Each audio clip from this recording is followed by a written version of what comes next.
أمور الدنيا والدين. الصلاة والسلام على أشرف الأنبياء والمرسلين نبينا محمد وعلى آله وصحبه أجمعين. أما بعد، فيقول الله تبارك وتعالى في القرآن الكريم: أعوذ بالله من الشيطان الرجيم. شهر رمضان الذي أنزل فيه القرآن هدى للناس وبينات من الهدى والفرقان. الآية. أيها المسلمون وأيتها المسلمات، جماعة Masjid Raya At-Taqwa, Masjidut Taqwa Al-Jami', wafaqakumullah. Tiada terasa malam hari ini kita berada di malam ke-17. Terhitung adzan maghrib tadi sore, kita masuk di tanggal 17 Ramadan tahun 1422 Hijriah. Sungguh pun ketetapan dan kebijakan pengurus DKM Masjid Raya At-Taqwa, tausiah diselenggarakan hanya Sabtu malam Ahad, dan ini berlaku di masjid musola di lingkungan Yayasan At-Taqwa. Namun malam hari ini oleh pengurus DKM mengadakan tausiah khosoh special edition terkait dengan tanggal 17 yang lazim disebut dengan Nuzulul Quran, sesuai dengan surah Al-Baqarah 185 yang tadi saya kemukakan.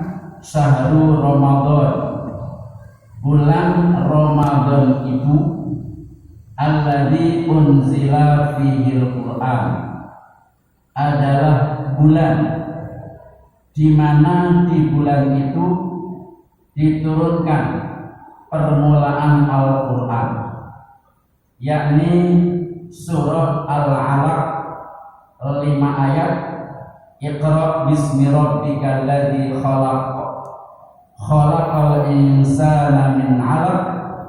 Iqra wa rabbukal akram alladzi 'allama bil qalam 'allamal insana ma lam ya'lam. 5 ayat itu turun pertama kali sebagai bentuk pelantikan Nabi kita Muhammad sebagai Rasul.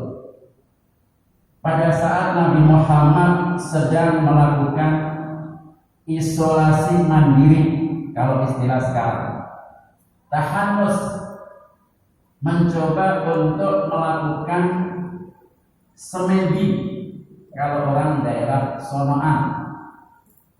Kenapa Rasulullah tahanus, menyendiri dalam rangka ingin berkonsentrasi penuh, menenangkan diri supaya memperoleh inspirasi dari Allah.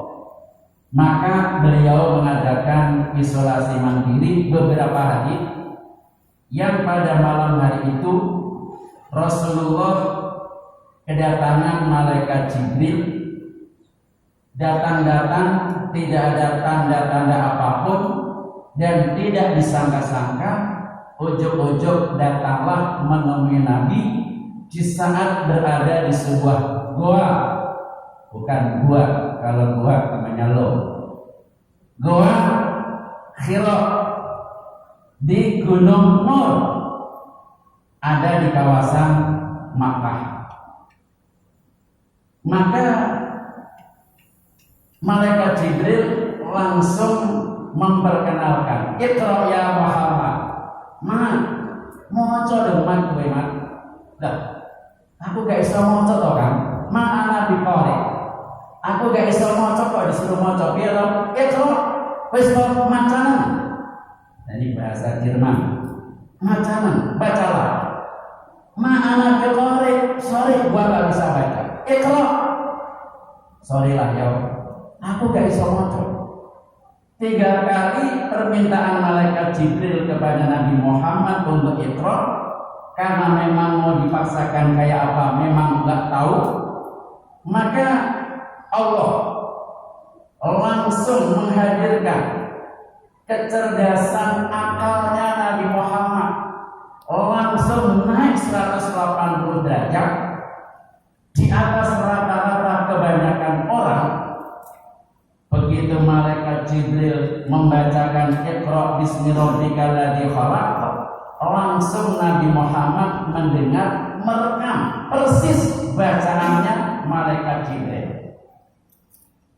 Maka dari saat itulah, menurut analisa sejarah, ayat 5 ayat surah Al-Alaq diturunkan Allah melalui malaikat Jibril kepada Nabi Muhammad, yang setelah dilakukan konversi perhitungan penyetaraan maka terjadi pada tanggal 17 Ramadan.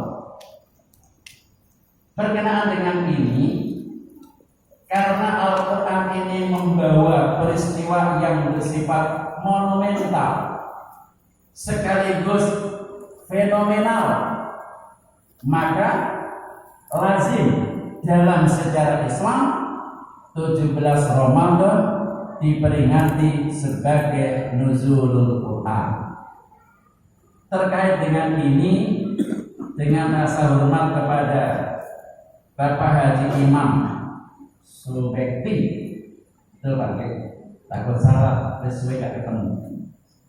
Bapak Haji Imam Subekti selaku takmir masjid ini, malam hari ini jamaah diberikan tausiah Islamiyah khosoh tata'alaku bi nuzuli Al-Quran.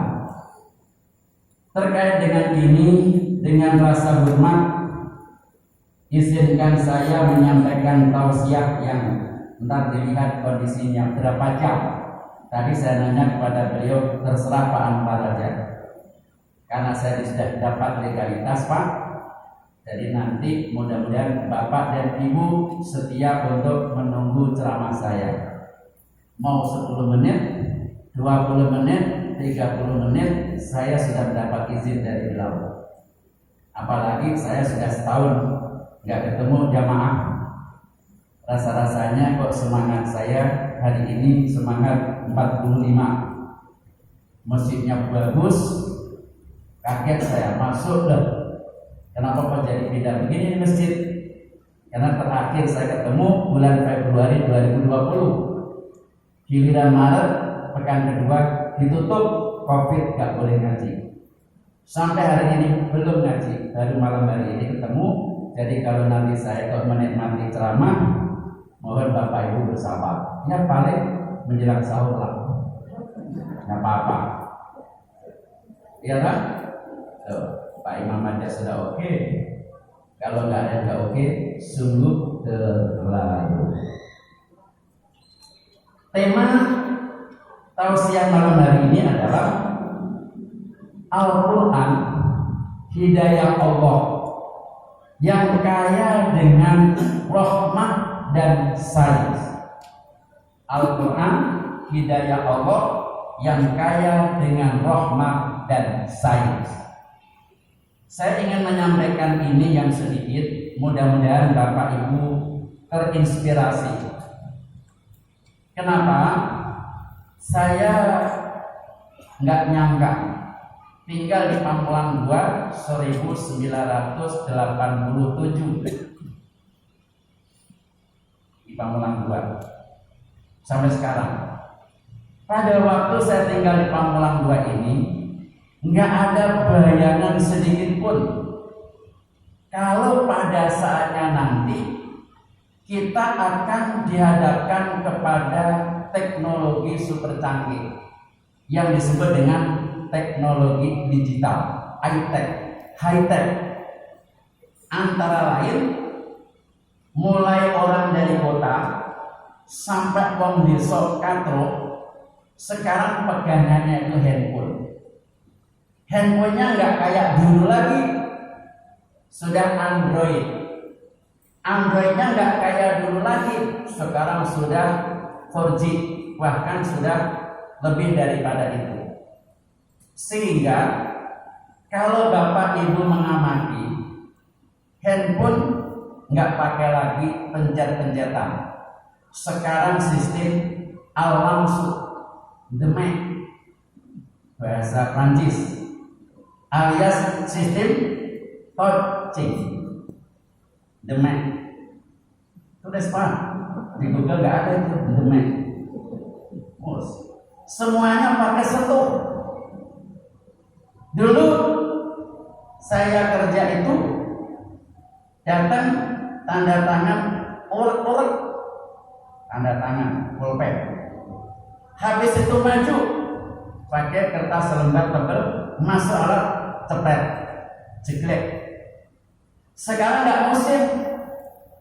Mulai anak sekolah, dosen ngajar, karyawan, semuanya sistem pencet jempol. Ya tak? Saya berpikir, kenapa kok sekarang semuanya serba sentuh? Handphone sentuh, bikin iktp pakai sidik jari, bikin bapak mau keluar negeri itu apa namanya? Paspor juga sidik jari. Mau menjadi pengantin, lapor. Nah saya kan baru beberapa bulan yang lalu mantu Pak, nganterin anak saya. Sekarang sudah nggak musim lagi, semuanya sudah pakai data elektronik. Sehingga tanda tangan bisa di-scan, alat digital, semua di handphone, bisa di print out, macam-macam. Karena sekarang sudah era digital. Ini hasil daripada sains. Nah, ketika kita membaca ayat Al-Quran, afalam yanduril insanu mimma khuliqa, maka kita muncul terinspirasi, kita disuruh berpikir bahwa Allah memberikan kita ini sejumlah potensi sumber daya manusia. Mari kita lihat Pak, ketika bapak-bapak ngerayangi Pak, ada rasa nggak ini? Bapak punya rasa nggak digerayangi? Dicubit, ada rasa apa tidak? Itu namanya saraf sensori. Bapak ngerayangi barang yang halus, dengan barang yang kasar beda apa sama? Gerayangi istrinya dengan gerayangi kebo beda apa saja? Ayo, saraf sensori. Begitu bapak gatal kepalanya, ucuk-ucuk begini, enak apa enggak? Ngarukin kepala enak lah. Itu saraf motorik. Semua yang ada di dalam tubuh ini kaya dengan proses pembelajaran yang Allah berikan kepada kita, dan itu tertata Al-Quran sudah memperkenalkan. Maka dalam waktu yang singkat, mari kita renungkan, apa benar Al-Quran ini kaya dengan hidayah Allah yang mengandung unsur rahmah dan sayang? Sebelum saya menyampaikan titik ini, saya ingin melakukan pendekatan studi analisis realistik, dirosah tahliliyah waqi'iyah. Pertama, ingin studi kasus. Apa benar kita ingin buktikan itu? Nabi Muhammad SAW periode Mekah 13 tahun Nabi mendakwahkan ajaran Islam di Mekah. Kemudian selesai itu pindah ke Madinah 10 tahun. Pada tahun terakhir di Mekah sebelum pindah ke Madinah, Nabi Muhammad kedatangan anak muda, the Kill of the Qamar, Karena anak muda ini tidak berbudaya, datang dari pedalaman, pelosok desa. Saking desonya ini bocah, ndesit. Bahasa Arabnya adalah badia. Anak muda ini tidak punya pekerjaan apa-apa, lontang-lantung, kerjanya hanya ngandelin pemberian orang. Sehari, sepekan, sebulan orang-orang masih masih punya perhatian, dikasih. Lama-lama bosen. Akhirnya anak ini keluar dari kampung, ngeluyur, lunglai dari satu desa ke desa yang lain nyari sisa makanan. Di tengah jalan ketemulah seorang anak muda yang baik. Diarahkan, kamu siapa? Saya si Fulan. Dari mana? Dari kampung sana. Ngapain? Pengen minta bantuan cari makan. Kalau kamu mau minta bantuan, datang ke rumah Nabi. Nabi Muhammad orangnya buai banget, nggak pernah ada orang minta kepadanya ditolak. Karena ini bocah nggak kenal siapa Nabi Muhammad, maklum wong desa, nggak ada handphone seperti kita. Walaupun belum ada ketemu seseorang, gambarnya ada di Instagram, ada di Facebook, ada di WA, sudah kenal. Dia nggak kenal. Maka si anak muda yang baik nganterin di kediaman Rasulullah. Dianterin tuh rumahnya. Coba kamu ke sana. Benar Pak. Di saat anak muda ini ketemu Rasul, menyampaikan keinginannya minta bantuan makan, Rasulullah nggak banyak tanya, langsung dikasih makanan apa yang tersedia di dapur. Begitu dikasih makanan, si bocah ini seneng banget. Dimakan, masih lebih dibawa pulang. Pulang dari rumah Rasul, dia ingat-ingat, wah kalau begini terus enak juga ini, makanannya enak, banyak lagi bisa dibawa pulang. Rupanya ini bocah ketagihan. Pada pekan berikutnya, ono. Lagi Pak, kita Pak, ono. Ngeluyur, ketemu Nabi Muhammad di rumahnya lagi. Kamu lagi? Ya Pak, saya sudah sekian hari nggak makan. Jadi kamu mau makan? Iya. Tanpa banyak tanya, Rasulullah ke belakang nyiapin makanan. Langsung dikasih. Ini makanan. Pulang, ingat-ingat. 1 minggu berikutnya, dasar budak dapat. Kembali lagi di kediaman Rasul untuk yang ketiga kalinya. Pada kali yang ketiga, mau minta makanan lagi, Rasulullah tidak memberi makanan seperti yang pertama dan yang kedua, tetapi Rasulullah ngasih kapak, ngasih apa ini yang untuk motong itu Pak? Arit, golok. Maka si bocah ini menerima golok itu sambil sedih. Nah, saya minta makan, kenapa dikasih golok? Mau menolak nggak enak, nggak diterima nggak enak. Ya wes, mulai ngeluyur. Sambil ngedumel di tengah jalan, nasib hari ini.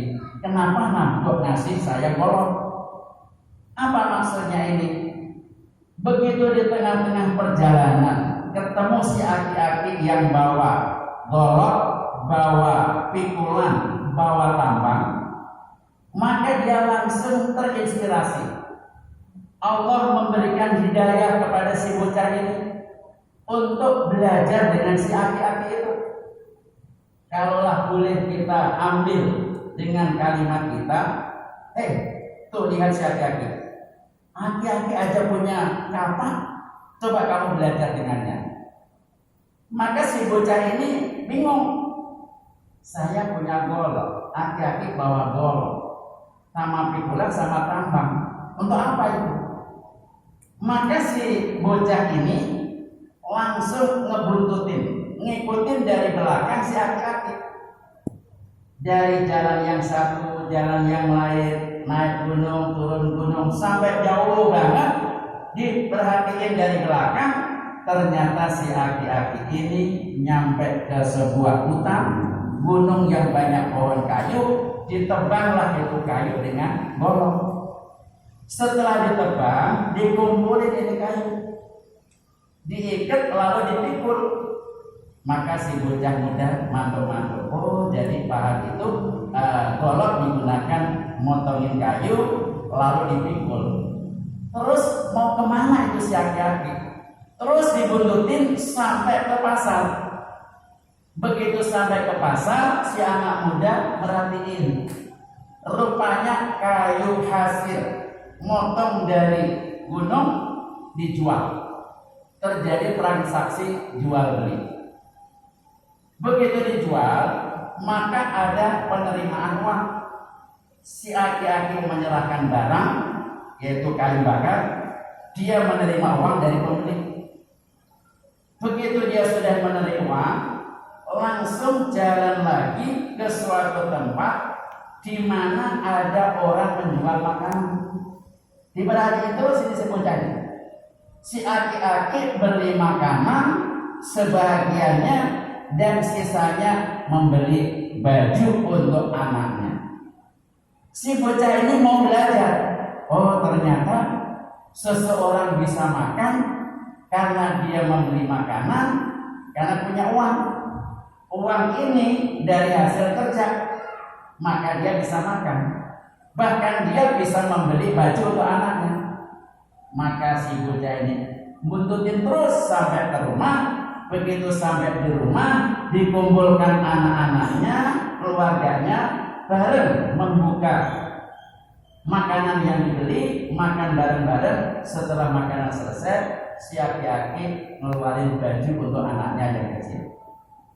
Maka dari kondisi itu, bocah kampung yang tadi dikasih golok oleh Nabi langsung berpikir, belajar, cerdas. Dia langsung berbalik arah 180 derajat. Kalau si aki-aki saja bisa bekerja, bisa mencari uang, bisa memenuhi kebutuhan, saya yang masih muda belia seperti ini harus ikut jejak dia. Benar Pak? Langsung dia kembali ke gunung dengan semangat yang tinggi, tenaga yang masih muda, banyak banget kayu yang dia potong. Karena dia tenaganya lebih kuat, maka dia bisa membawa kayu lebih banyak dari si aki-aki, dijual ke pasar, mendapatkan duit lebih banyak dari si aki-aki. Dari situlah dia mulai menekuni. Ternyata Rasulullah memberiku kapak supaya saya belajar, mau bekerja, dapat duit, bisa memenuhi kebutuhan saya. Setelah sehari dikumpulin masih sisa, 2 hari dikumpulin masih sisa, dalam waktu 3 pekan berikutnya maka dia mempunyai saving yang banyak. Sowan kepada Rasulullah Shallallahu Alaihi Wasallam, ya Rasul, beberapa pekan yang lalu saya datang minta makan. Sekarang saya menyerahkan hasil jerih payah pekerjaan saya kepada Rasul supaya engkau berikan kepada orang lain. Saya sekarang punya kemampuan bekerja, punya penghasilan, merubah hidup, katakanlah saya sekarang sejahtera. Mendengar jawaban ini anak muda, Rasulullah nipuk-nipuk punggungnya dengan mendoakan, Innallaha yuhibbul abda al-muhtarif wa huwa sholih. Anak muda, Allah senang seorang hamba yang mau bekerja dan dia solid.